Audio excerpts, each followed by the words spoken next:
धन के साथ धर्म की ओर सुख की खोज।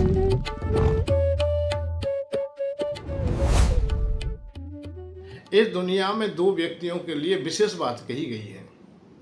जग में सोचनीय दो जने, पतित और निर्धन। पतित और निर्धन व्यक्ति सोचनीय कहे गए हैं। सोचने का बात है कि वो सोचने योग्य, सोचने की और परिभाषा में हम भी भीतर जाएं तो वो यहाँ किसी भी काम के नहीं है, अपराधी है। पतित अपराधी है, और ऐसा अपराधी है कि जैसे दंड भी दिया जाए तो वो भी थोड़ा है।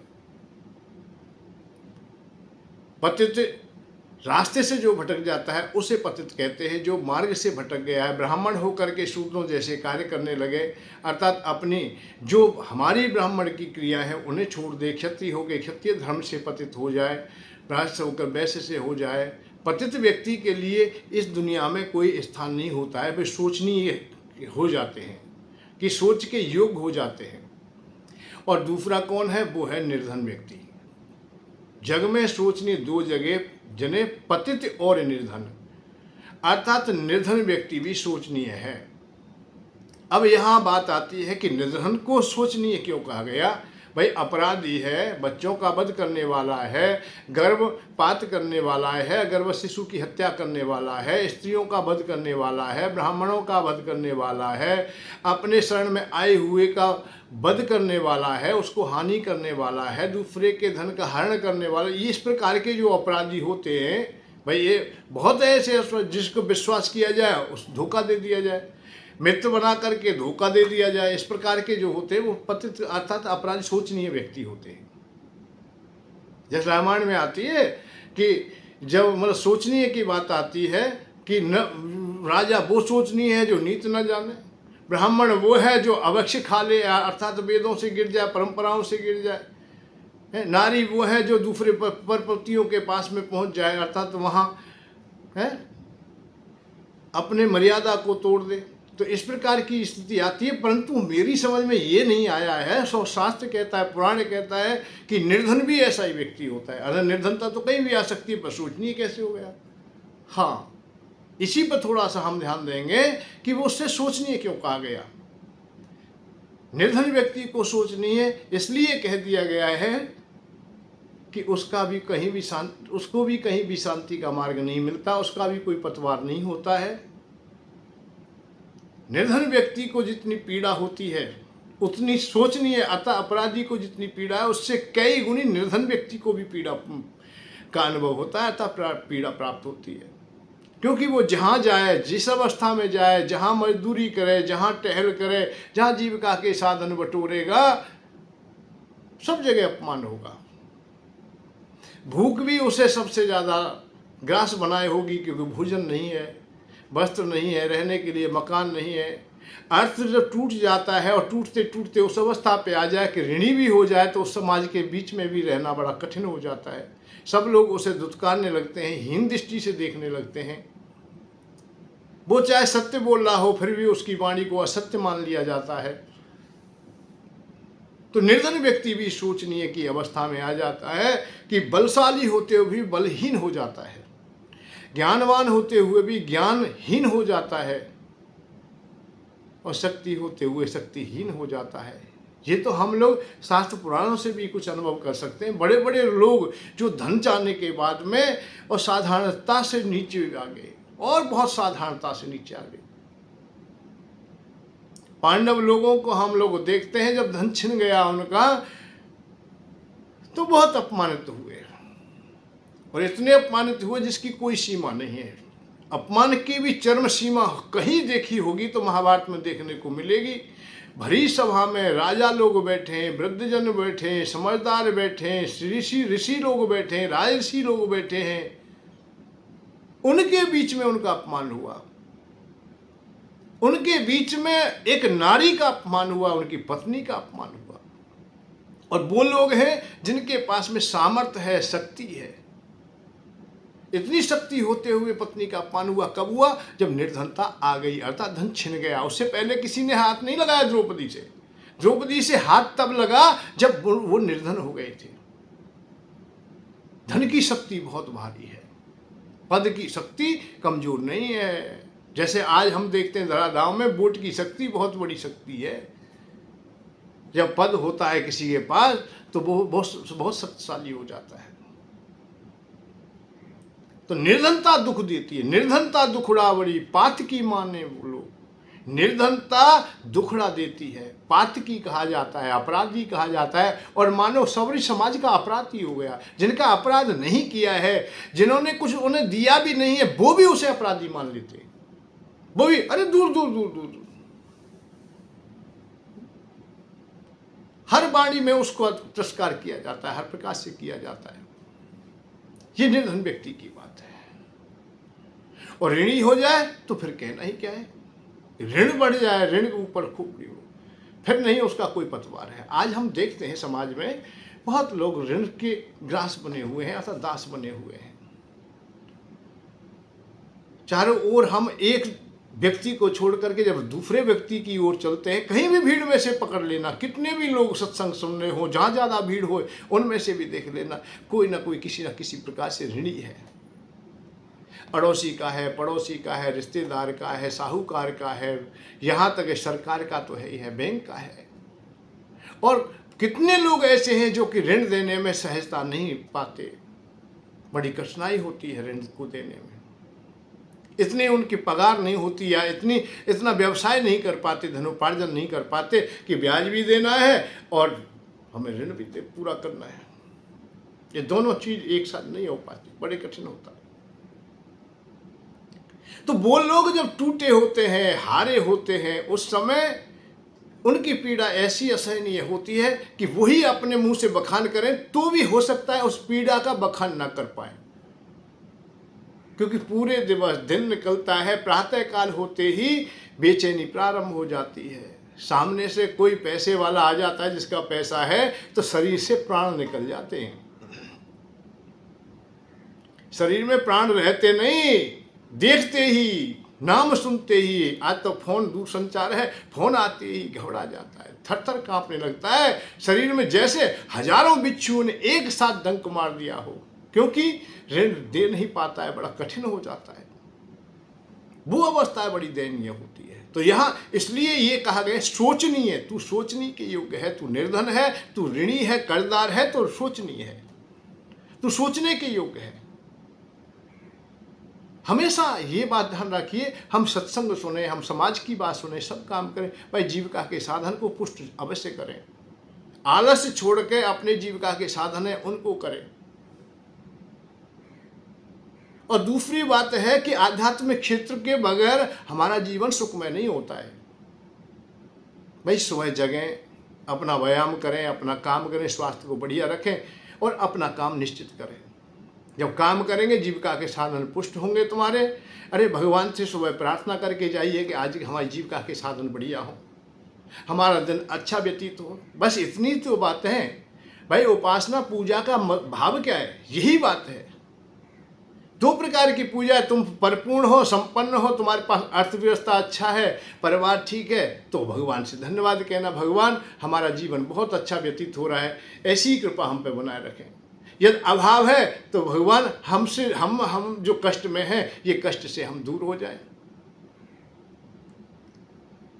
अब ये बात आती है कि कहें किससे, किस प्रकार से कहें। एक तो ये है कि निराकार ब्रह्म की उपासना हम लोग करें। भाई निराकार की कर रहे हैं तो निराकार की क्रिया मिलेंगी तुम्हें, साकार की करेंगे साकार मिलेगा। जैसा तुम्हारा मन बुद्धि चित्त है ऐसा ही तुम्हारे पास में सामने आ जाएगा। तो यदि तुम आया संसार की वस्तु चाहते हैं, भौतिकता चाहते हैं, तो प्रकृति में ही देवताओं की उपासना अवश्य करें। प्रकृति में क्या होता है, जैसे सूर्य भगवान है, वरुण है, यम है, ऐसे कुबेर हैं। धन के देवता कौन है, कुबेर जी हैं, तो कुबेर जी की उपासना करें। कुबेर जी की जब उपासना करेंगे तो तुम्हारा धन पुष्ट होगा, निश्चित होगा।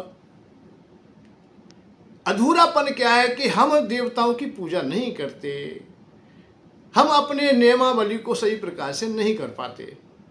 हम उन देवताओं की पूजा करते हैं जो वैराग्य के देवता है, निराकार ब्रह्म के, उस परमात्मा की हम पूजा करते हैं जहाँ आत्म कल्याण का मार्ग है। परंतु हमें कल्याण का मार्ग क्या चाहिए? हमें शरीर का चाहिए, प्रकृति का चाहिए, हमें अभी भोग चाहिए। हम बात करते हैं योग की, थोड़ा यहाँ विपरीत आ जाता है। हमें जब योग चाहिए तो योग की बात करें, और भोग चाहिए तो भोग की बात करें। अरे पत्नी से मिलने तो पत्नी की तरह बात करें, माँ से मिलने तो माँ की तरह बात करें, और बहन से मिलने हैं तो बहन की तरह बात करें, जबकि वो नारी है सब, पर सबके साथ व्यवहार हमारा अलग अलग है और रहना भी चाहिए।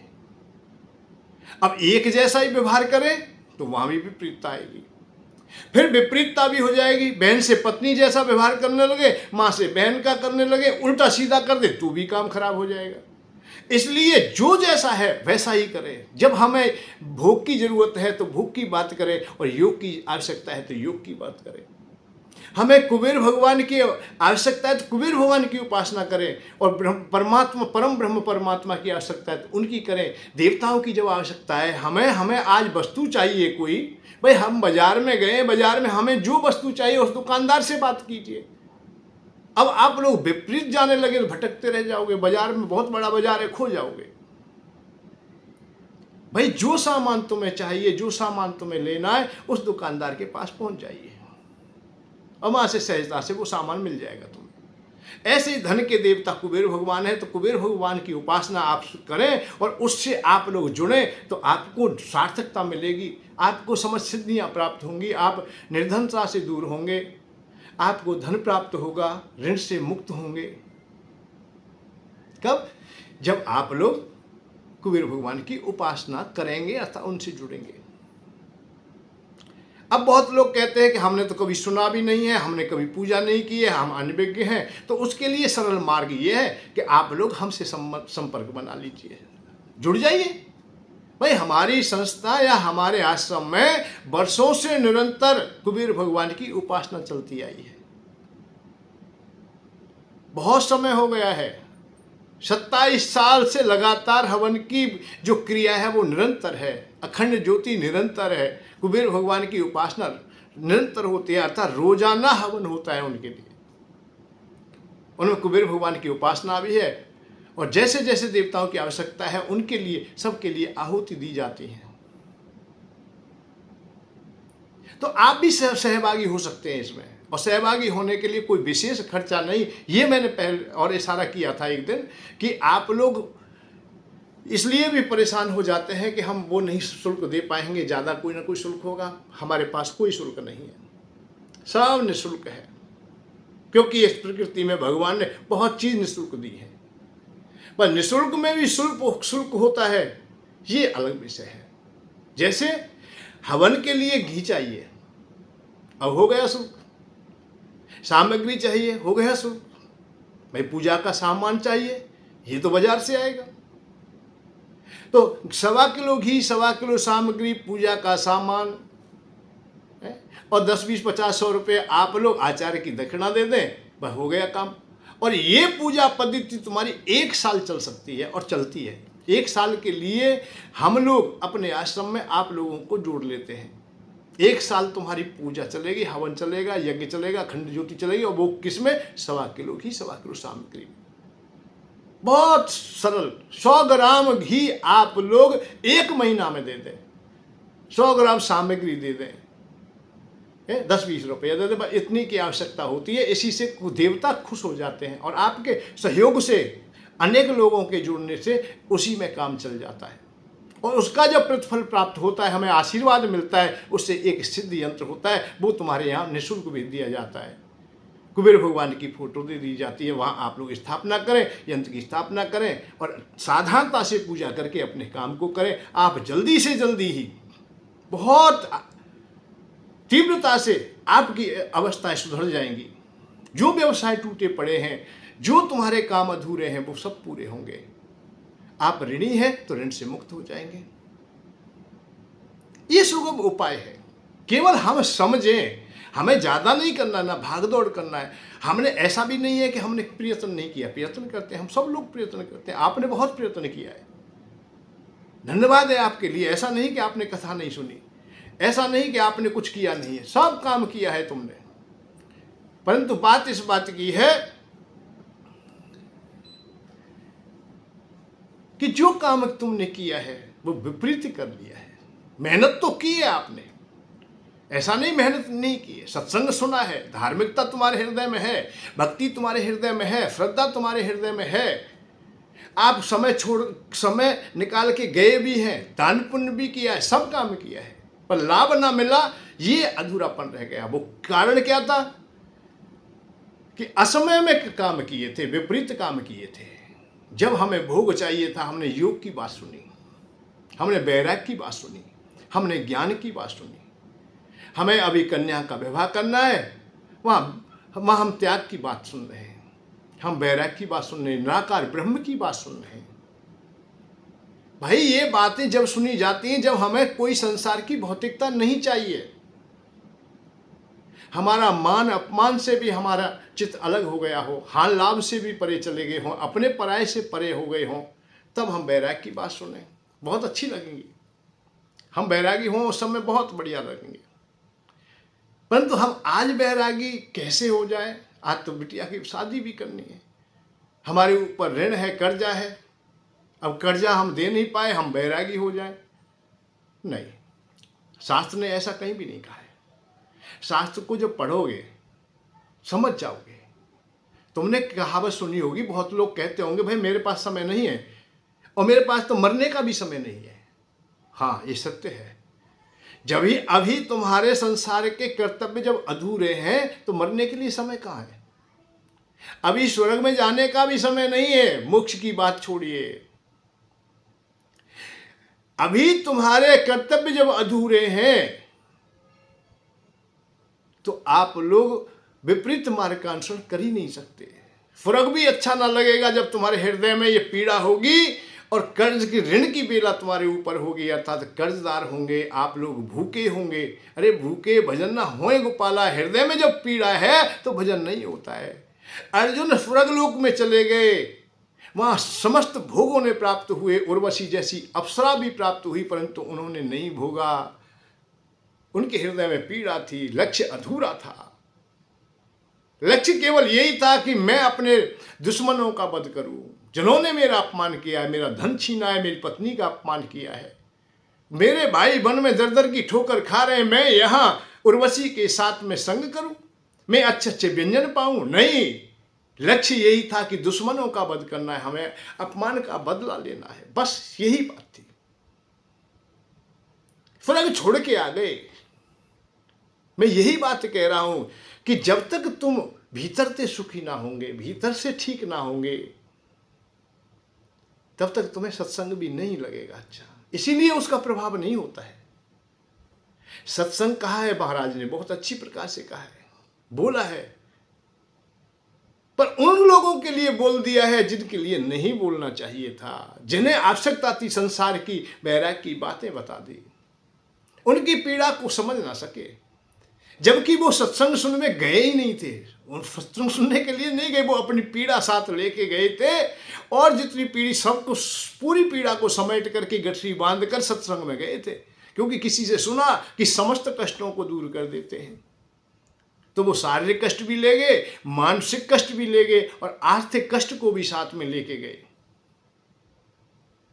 और महाराज की कथा में बैठ गए। परंतु महाराज ने ना तो मानसिक पीड़ा सुनी हमारी,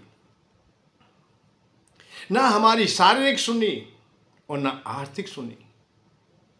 केवल उन्होंने तो अपनी ही एक टेबलेट दे दी जो एंटीबायोटिक है, काम कर जाए तो ठीक ठाक है, ना है तो ठीक, कोई परेशानी नहीं। उन्होंने वैराग्य रूपी टेबलेट तुम्हें दे दी, ले बेटा ले लेना ऐसे। अब वैराग्य रूपी टेबलेट अब उस कर्जदार को क्या दे दे? जिसका पैसा है उसे क्या दे दे? उसे तो ब्याज चाहिए, उसे तो रकम चाहिए, उसे पैसा चाहिए। इसलिए दुखी हो जाते हैं हम, अधूरे रह जाते हैं। जो मार्ग हमें मिलना चाहिए था वो नहीं मिल पाता है। हमें जब देवताओं की उपासना करनी है, जिस उम्र में देवताओं की करनी चाहिए, निराकार की करनी है निराकार की करेंगे, साकार की करनी है, सबका समय है, शास्त्रों ने बताया है। भाग क्यों रहे हो भाई? पहले बचपने की अवस्था में आप लोग विद्यार्जन करें, ब्रह्मचर्य का पालन करें, खूब अच्छी प्रकार से शक्ति अर्जित करें, विद्याओं को अर्जित करें। जब विद्याएं हो गए, परिपूर्ण हो गए, तुम अपने सक्षम हो गए, परिपक्व हो गए, अब विवाह शादी कीजिए। विवाह करते ही देवताओं के सामने संकल्प ले करके कोई तुमसे ये नहीं कहता है ब्रह्मचर्य का पालन करो। अब ब्रह्मचर्य का जो पालन का जो पार्ट था वो खत्म हो गया। अब गर्भस्थी को अपनाने का प्रारंभ हो गया है। घर की अच्छी व्यवस्था करें, पत्नी की अच्छी व्यवस्था करें, संतति हो रही है उनकी अच्छी व्यवस्था करें, उनका पालन करें, उनकी शिक्षा दीक्षा सबका ध्यान रखें। पत्नी हमारी दर की ठोकर ना खाए, उसके भोजन की व्यवस्था करें, उनके वस्त्र की व्यवस्था करें, उनके रहने की व्यवस्था करें, उनके मान सम्मान की व्यवस्था करें। यह हमारा कर्तव्य है। और सने सने जब बच्चे सयाने हो जाते तो पुनः फिर हम एक और कर्म पर आ जाते हैं, या कर्तव्य हमारा पूर्ण की ओर आ जाता है कि हमें अब उनका विवाह कर देना है। जब विवाह शादी आप लोग कर देते हैं, उन पे जिम्मेदारियां आ जाती हैं, वो करने लायक हो जाते हैं, तो वहां तुम्हारी जिम्मेदारियां कम हो जाती हैं, तुम्हारे दायित्व अब कम होते चले जाते हैं। सने सने सने सने अब वैराग्य की ओर चलेंगे, अर्थात अब हम संन्यास की ओर चलेंगे, दीन छोड़ देंगे। अब यहां से फिर पुनः ब्रह्मचर्य की आवश्यकताएं हो जाएंगी, वो अवस्थाएं तुम्हारी आ जाएंगी। हमारे मुनीषी लोगों ने कितना बढ़िया सब काम किया है। बचपने में यदि तुमने संयम को नहीं पाला है तो बेकार हो जाओगे, तो शरीर नहीं चल पाएगा, जवानी तुम्हें आएगी नहीं। उस समय संयम में रह लिए हो, सही प्रकार से तुमने शिक्षा दीक्षा और विद्या अर्जित कर ली है, तो जवानी में खूब खर्च कर लेना, जिससे धन उपार्जन होगा, सुख भी तुम्हें मिलेगा, समस्त भोगों का आनंद तुम्हें प्राप्त होगा, खाने का भी होगा, रहने का, सहने का, भागने का, जो तुम लेना चाहते हो। वो जवानी की तरंग ऐसी होती है कि खर्च करोगे तो भी तुम कोई परेशानी, निराशा नहीं आएगी। पर वृद्ध अवस्था आते आते उस समय भी प्रतिबंध कर दिया जाता है कि अब तुम संयम में रहने लगो, क्योंकि अब तुम इतनी कमाई नहीं कर सकते, ये देह इतने परिपक्व नहीं हो सकती है कि तुम भोग भी भोग लो और योग साधना भी पालो। इसलिए अब साधना की ओर चले जाओ, अब भोगों को त्याग दो। तो जब समय आएगा साधना का साधेंगे और साधना करेंगे, अपने को भी साधेंगे, अंतरात्मा को साधेंगे, हम परमात्मा की ओर चलेंगे। परंतु जवानी की अवस्था में तो पाने की बात थी कि मुझे चाहिए, स्त्री चाहिए, मुझे पुत्र चाहिए, मुझे धन चाहिए, मुझे ऐश्वर्य चाहिए, तो ये देवताओं से मिलता है। तो ये सारा मैं करना चाहता हूं कि जवानी की अवस्था में धन चाहते हो तो आप लोग कुबेर भगवान की उपासना से जुड़िए, निश्चित जुड़िए, इस संकोच को छोड़ दीजिए, आपको शांति मिलेगी, निश्चित मिलेगी। आप मोक्ष वाले भी होंगे, मुक्ति वाले भी होंगे, आप बैरागी भी होंगे, पर कुछ समय में ना हो जाए, अभी तुम्हारे कर्तव्य अधूरे हैं और तुम योग में चले जाएं। अर्जुन तो नहीं गया, पांडव लोग तो नहीं गए, वन में रहते हुए नहीं गए, उन्होंने तो युद्ध किया आकर के, अपने दुश्मनों का वध किया है। संघर्ष कीजिए, खड़े होइए, आलसी मत बनिए। बैराग का भाव है कि जवानी में यदि बैराग की ओर चलता है तो वो आलसी है, वो अधूरा है, उसने कर्तव्यों का पालन किया ही नहीं है, वो पितृ ऋण से ओरण हुआ ही नहीं है, वो देव ऋण से ओरण हुआ ही नहीं है, वो ऋषि ऋण से ओरण हुआ ही नहीं है, वो तो ऋणी का ऋणी है, उसका कल्याण नहीं होने वाला है कभी, वो कल्याण का भागी होगा भी नहीं। तो कर्तव्यों को पूरा करें। तो कर्तव्य पूरे कब होंगे? जब हमारी समुचित व्यवस्था होगी, वह हमारे पास अर्थ होगा तो हमारे कर्तव्य भी पूरे होते चले जाएंगे। गर्भस्थी से जो जुड़े, जितने भी जुड़े हुए कर्तव्य हैं, जितनी जिम्मेदारी हैं, वो पूरी हो जाएंगी। माता पिता की सेवा है, बच्चों की शिक्षा दीक्षा या विवाह शादी है, कन्या का विवाह, वो सब काम हो जाएंगे। पत्नी की रक्षा सुरक्षा वो भी धन से हो जाएगी। बड़े बड़े यज्ञ हवन आज तुम्हें जो करने हैं वो भी करेंगे, यश का काम भी करना है, तुम्हें नाम का काम करना है, अच्छे अच्छे पद भी पाने, तो ये किससे होगा? जब धन होगा तुम्हारे पास में। तो धन की व्यवस्था प्रबलता बहुत है, और ये थोड़ी नहीं है, यहां तक ही नहीं है कि इसी लोक में हो, परलोक में भी है। जहां तक तुम जाओगे, सुख का मतलब ही, रजोगुण का भाव ही धन है, अर्थ है। जहां तक तुम्हारी दृष्टि जाती है वहां तक प्रकृति है, जहां तक प्रकृति है वहां तक अर्थ की आवश्यकता है। बगैर अर्थ के आप लोग नहीं चल सकते। कोई कहने लगे धन बेकार है, संपत्ति धन से क्या है, धन, लोभ तो सबसे ही बुरी चीज है। नहीं भैया, लोभ बुरी नहीं, लोभ ही सबसे बढ़िया चीज है। हमने बुरी चीज के प्रवचन बहुत सुन लिए कि लोभ बुरा है, काम बुरा है, क्रोध बुरा है, हमने बहुत प्रवचन सुन लिए। नहीं, यही बढ़िया है, भूख ही बढ़िया है। भोजन क्या बढ़िया है? भोजन क्या होता है? भोजन तब बढ़िया है जब भूख है तुम्हें। भूख नहीं तो भोजन का कोई अस्तित्व नहीं है। तुम्हारे हृदय में इच्छा ना हो भोगों की तो ये धन संपत्ति, स्त्री, नारी, ये सब बेकार है सब। अरे काम तुम्हारे हृदय में नहीं है तो स्त्री क्या सुंदर होती है? नहीं होती, बिल्कुल नहीं। सुंदर तब है जब तुम्हारे हृदय में काम हो। भोजन सुंदर तब है जब तुम्हें भूख हो। पानी अच्छा तब है जब प्यास हो। तो इन विषयों को बुरा ना कहे, ये तो बहुत बढ़िया है, ये होंगे तभी तुम सुख भोगोगे, तभी तुम रजोगुणी हो सकेंगे। हाँ, अब रजोगुण के बाद में दो मार्ग होते हैं कि तमोगुण की ओर जाते हो या सतोगुण की ओर जाते हो। सतोगुण की ओर जाते वो परमात्मा में अपने को समर्पित कर देते हैं, और जो तमोगुण की ओर जाते हैं वो अपने जीवन को बर्बाद कर देते हैं। रजोगुण तो वो तो चौराया है या दोहराया है कि अब तुम्हें कहाँ जाना है ये तुम्हारा विवेक काम करेगा। तुम्हें भोग भी प्राप्त हुए, ऐश्वर्य भी प्राप्त हुआ, तुम्हें सब कुछ मिला, पत्नी, पुत्र, धन, संपत्ति सब मिला है। अब वृद्धावस्था आते आते तुम भजन ना करो तो नरक में जाओ। कौन कह रहा है कि हाँ तुम इधर जाओ इधर जाओ? तुम्हारी सोच क्या है? तुम स्वयं सोचो इस बात के लिए। जो हमारे शास्त्र पुराणों ने कहा है कि वृद्धावस्था आते आते योग की ओर चले जाए अथवा सतोगुण की ओर चले जाए। उस समय अब तुम लोग यदि तमोगुण की ओर जाते हो तो जीवन खत्म कर लेते हो, अपना व्यस्त कर लेते हो। तो ये तुम्हारे ऊपर है। तुम्हारे गुरुजन तुम्हें वो शिक्षा निरंतर देते रहते, बताते रहते समय के अनुसार। मेरा द्वंद्व केवल ये है, अभी विवाह होके आया है, बेचारे की नौकरी नहीं लगी, वो सत्संग में जाता है। अब वो गुरुजी के पास पहुंचे, गुरुजी ने कहे राधे राधे रट बेटा, सब काम हो जाएंगे, राधे राधे रट। अरे भैया, अरे उन्हें कोई इस प्रकार का नियमावली बताइए जिससे कि धन उपार्जन हो, उसे व्यवसाय मिले, व्यवसाय और जीविका के साधन पुष्ट हो। ब्रह्म की उपासना बताने वाले भाई नहीं बतानी चाहिए, बताने के लिए है ही नहीं है। शास्त्रों में बहुत जगह है ये बात कि परमात्मा के दिव्य रहस्य, विशेष रहस्य पात्र को देने चाहिए, अपात्र को नहीं देने चाहिए। हम उन लोगों को भी ब्रह्म ज्ञान की बात बताने लगते हैं जो अभी भोग की चाह रख रहे हैं, अर्थात भोग के लिए आए हैं। उनके सामने पीड़ा है, कष्ट है, अभी संसार के सुख चाहते हैं, उन्हें हम योग देने लगते हैं। ये तो इसलिए पतित और पावन, पतित और निर्धन, दो व्यक्ति हमेशा बुरे कहे गए समाज में।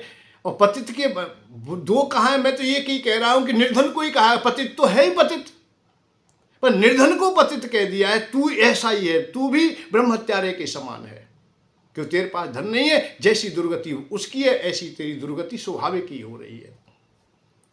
धन का अभाव बड़ा बहुत पीड़ा देता है। निर्धन कर्म अनेकों करते हैं बहुत। तुमने देखे बड़ी बड़ी मेहनत करे, रोजाना फावड़ा चलाते हैं, भारी भारी वजन ढोते हैं, फिर भी उन्हें धन उपार्जन नहीं होता।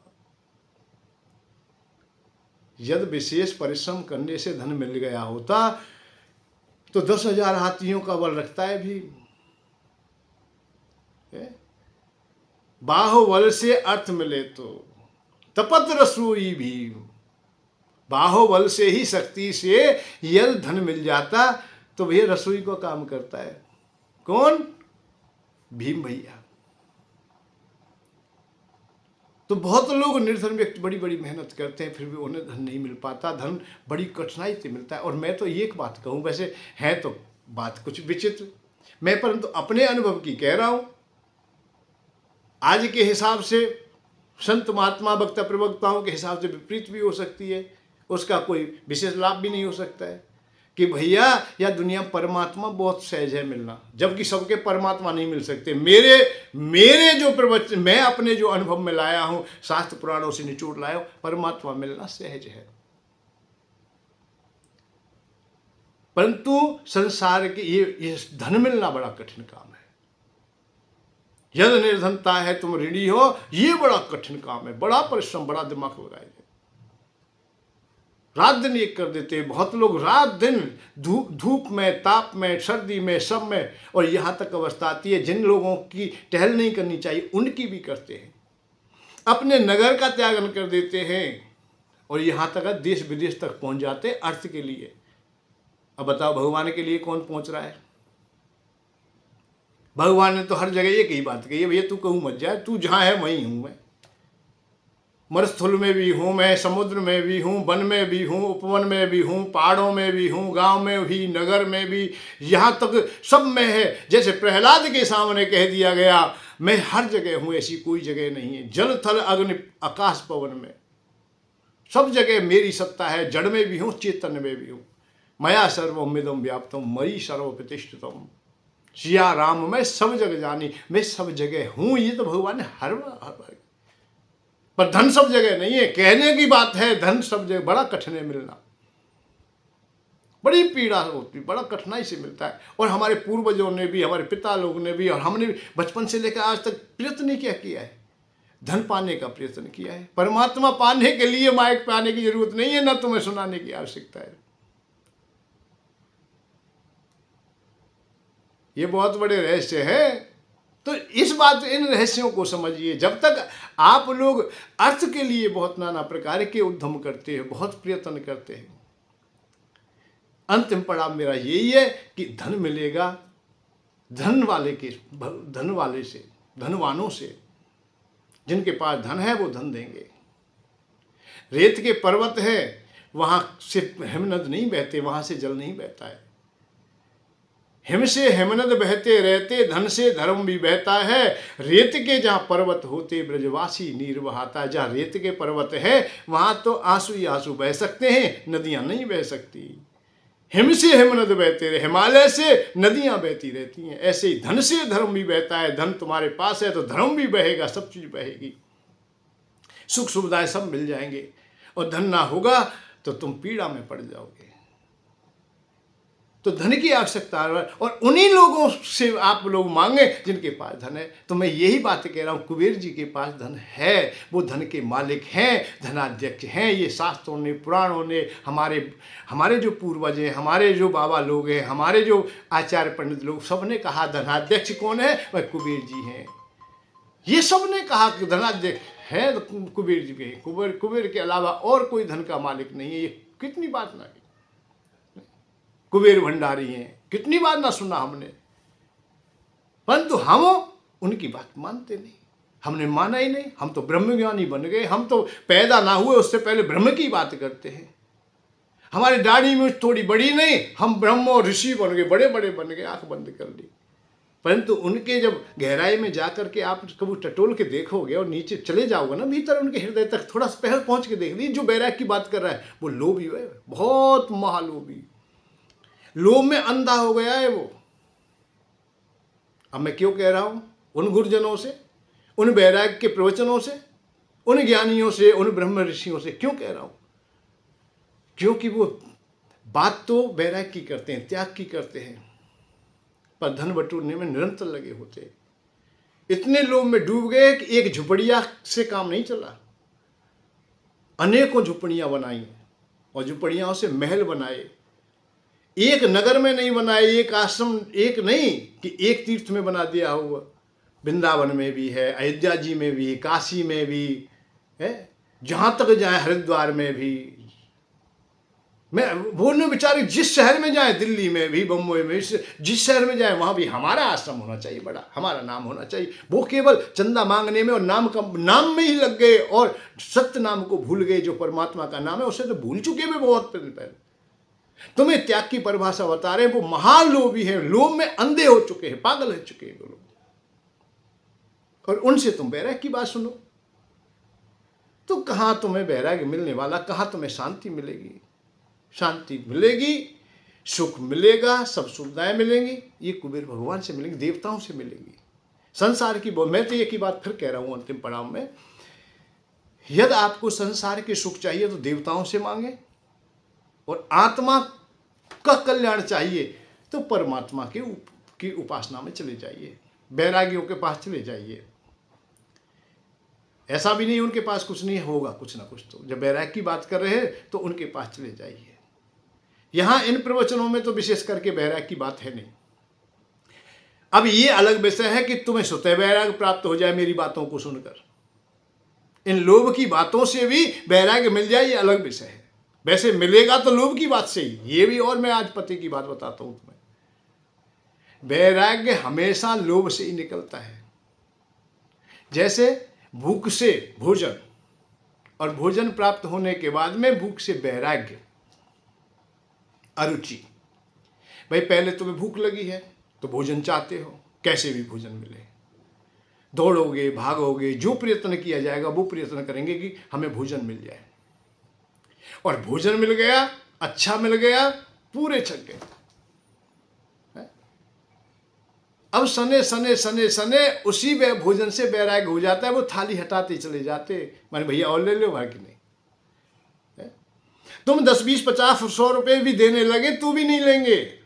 एक अवस्था ऐसी आ जाएगी, हजारों रुपए दे, लाखों दे, तुम्हें एक टुकड़ा भी भोजन का नहीं करोगे। क्यों? कि तुमने प्राप्त कर लिया है। जो तुम्हारा प्राप्त करने का लोभ था वो खत्म हो गया, तुम्हें भोजन मिल चुका है। ये संसार की भौतिकता की यही गुण है कि जिस दिन तुम्हें मिल जाएगा उस दिन स्वाभाविक ही वैराग्य हो जाएगा। जब हम ऋणी ना रहेंगे, हमारे कर्तव्य पूरे हो जाएंगे, तो हम स्वतः ही स्वाभाविक ही वैरागी हो जाएंगे। पांडव लोग उसी वन में चले गए, उन्हीं हिमालय की कंदराओं में चले गए जहां उन्होंने आपत्ति काल व्यतीत किया था, पर आपत्ति काल में वो वैरागी नहीं हो पाए, वो बाबाजी नहीं हो पाए, वो ब्रह्म ऋषि नहीं बने। परंतु जब कर्तव्य पूरे हो गए तो जन्मेजय को गद्दी पर बिठा, परीक्षित को गद्दी पर बिठा करके स्वयं वन में चले जाते, वैरागी हो जाते, कंदराओं में ही समाप्त हो जाते। तो मेरा इशारा यही है कि आपको जब प्राप्त हो जाएगा, सहजता जिस दिन आ जाएगी, उस दिन तुम्हें योगी हो, स्वाभाविक ही योगी हो। तुम जहां बैठे हो वहीं, घर में बैठे हो, गृहस्थी में बैठे हो, जहां बैठे हो वहीं तुम्हें परमात्मा का अनुभव होगा। ऐसा नहीं घर गृहस्थी में परमात्मा नहीं मिलेंगे, नहीं नहीं, ऐसा बिल्कुल मत सोचना।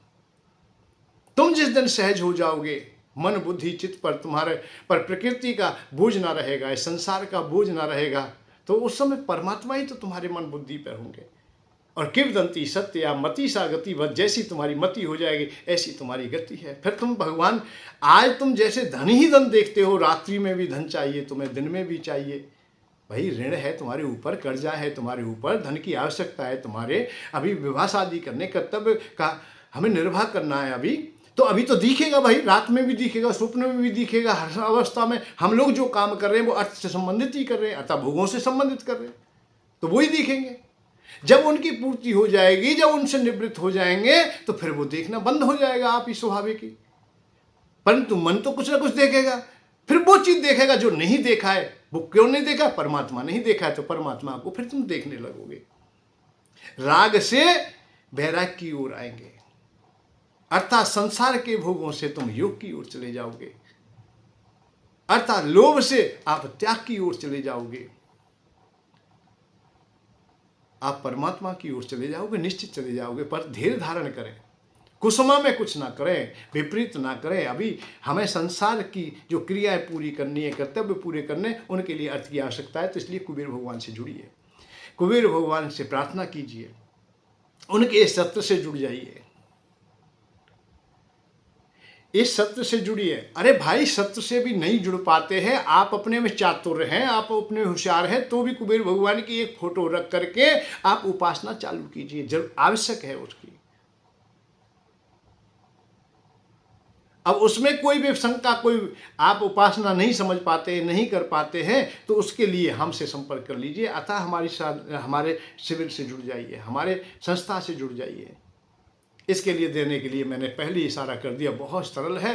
1.25 किलो घी, 1.25 किलो सामग्री, पूजा का सामान, 10, 20, 50 रुपये आप लोग आचार्य दक्षिणा के लिए दे देना, बस उसी से काम हो जाएगा। उसका प्रतिफल जो आशीर्वाद प्राप्त होगा हमें, उससे हम सिद्ध यंत्र करके तुम्हारे यहाँ भेजेंगे, कुबेर भगवान की फोटो भेजेंगे, वो बिल्कुल निःशुल्क है। उसमें आप लोग अब डाक खर्चा भी नहीं देंगे। यदि घी सामग्री पूजा का सामान दे दिया है या सामान के पैसे दे दिए हैं तो डाक खर्चा नहीं देना, फिर उसी में से हो जाता है, हमारा काम चल जाता है उसी से। हमारे जो आचार्य लोग काम कर रहे हैं उनकी भी सेवा, सब व्यवस्था उसी से हो जाती है, कोई ज़्यादा धन की आवश्यकता नहीं। और ये धन बहुत थोड़ा होता है, 10 रुपये रोज भी आप लोग सहभागी हो जाए। देखिए 100 ग्राम घी, 100 ग्राम सामग्री, इसकी व्यवस्था क्या, महीने में 100 ग्राम ही चाहिए बस। अब क्या ग्राम है बताओ, 2-2, 3-3, 4-4 ग्राम है यार। आप लोग ऐसी भी पूजा पद्धति में सम्मिलित नहीं हो सकते तो दुनिया में तुम क्या कर पाओगे, और कैसे आप लोग अपने जीवन का कुछ करने का जो तुम्हारा हृदय है वो कर पाएगा। इसको अधूरा ना रखें। कम से कम इससे ज़्यादा हल्का कहीं भी नहीं हो सकता है। अरे सांस भी लेते हो तो भी चाहिए भाई कुछ ना कुछ।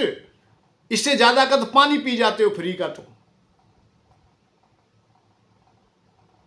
10 रुपये रोज बीड़ी यदि पीते हो तो मैं कोई ना कोई विषय ऐसा है तो 10 रुपये की बीड़ी से काम नहीं चल रहा है। तो 15-20 रुपये की बीड़ी पी जाते हो।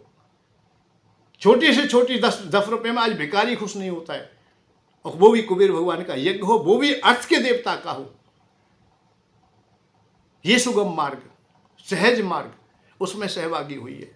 10 रुपये ना हो सकता है तुम्हारे पास ना हो, बड़ा कठिन हो सकता है। 10 रुपये रोज तो बहुत हो जाएंगे। 10 रुपये की पूजा तो बहुत बड़ी है।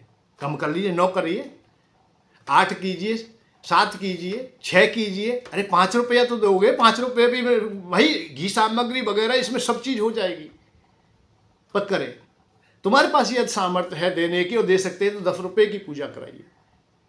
कम है तो कम की करा लीजिए, पर 5 रुपये तो कम से कम यार खर्च कीजिए। इतना कर लेंगे तो तुम्हारा जीवन सार्थक हो जाएगा। जीवन में बड़ा बदलाव आएंगे, बड़े आनंद आएंगे कि कुबेर भगवान के अलावा भगवान ने और कोई देवी देवता धन का मालिक नहीं बनाया, धनाध्यक्ष नहीं बनाया। उन्हीं की उपासना से आपका धन पुष्ट होगा, इस बात को जान लीजिए। और धन जिनके पास है लोग उन्हीं के मीत पंडित बलशाली भयो ब्रज बबधू भय। वही पंडित है, वही बलशाली है, वही ज्ञानी है, सब कुछ है। धन से आयु, स्वर्ग और यश। आयु, धन से आयु बढ़ती है, यश बढ़ता है, स्वर्ग मिलता है, सब चीज़ मिल जाती है। धन होता है तो, और धन का अभाव होता है तो फिर सब कुछ टूट जाता है, अपने भी पराये हो जाते हैं। अरे टका करे सब काम, टका मृदंग बजावे। टका करे सब काम, टका मृदंग बजावे, और टका सजावे साज, टका सरछत धरावे। टका माय और बाप, टका भैयन को भैया। टका सास और ससुर, टका मेहमान बनैया। नाय टका तब टक टका, अरे चैन परे ना रात दिन। ब्रजवासी यो सोच करे धिक्कार जीवन टका में। जीवन में जब पैसा नहीं होता है, टका नहीं होता है, बहुत पीड़ाएं होती हैं। जब धर्म संकट सामने हो टका की तब पता चलता है। तारा के हृदय से लग के कभी देखना, राजा हरिश्चंद्र की कथा सुनना। राजा हरिश्चंद्र के सामने बहुत विषम परिस्थिति आई थी कि पत्नी बेची, बच्चे बेचे, अपना पुत्र रोहित भी बेच दिया, आप भी बेच गए। उससे भी गहरी पीड़ा उस समय हुई जब रोहित मर जाता है सर्प के डसने से। उसे दाह संस्कार के लिए शमशान में ले जाती है, और शमशान की रखवाली करने वाले उस समय वो राजा हरिश्चंद्र ही होते हैं। परंतु वो दाह संस्कार तब करने देंगे वहां जब टका दे देंगे। बात है इस बात की, टका दे देंगे। टका चाहिए, निश्चित रूप से टका चाहिए, और टका जब देने के लिए नहीं था। उस समय की स्थिति में देखिए कि पैसे की पहचान क्या होती है, पैसा कितना कीमती होता है। और पैसा तो हर समय कीमती है, इसका अपमान ना करें, इसको सहजता से स्वीकार करें। कोई कहता हो पैसे कुछ नहीं होता, पैसा कुछ नहीं होता है, कुछ नहीं होता है। अरे नहीं होगा जिनके लिए नहीं होगा, परंतु जिनके पास अभाव होता है उन्हें पूछिए पैसा कितना अति आवश्यक है। जय श्री राधे, जय श्री कृष्ण। सभी लोग इस सत्य से जुड़ें और अपने जीवन को सुखी बनाएं। जय श्री राधे, जय श्री कृष्ण।